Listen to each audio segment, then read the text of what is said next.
Assalamu alaikum wa rahmatullah. A wannan bidiyon zan nuna muku yadda za ku yi editing ɗin hotonku in ba ku yi dariya ba ku mai da shi dariya ko kuma murmushi.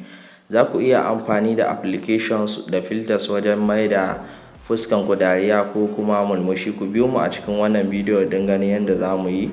Kun ga yanzu na faɗo cikin application ɗin, ga yanan zan danna dariya. Kun gani?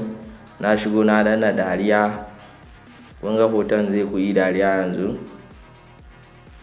Kun gani? Kun ga hoton ya yi dariya. To in kuna son ku mai da shi ya yi murmushi, kun gani? Kun gani? Masu son su yi amfani da wannan application ɗin, za ku iya amfani da Hypic wajen editing ɗin hotonku. Za ku iya zuwa Play Store ko App Store ku yi downloading ɗin Hypic. Na san kun san Codecap, kamfanin Codecap ne suka yi shi, saboda yana da matuƙar amfani wajen editing ɗin hoto.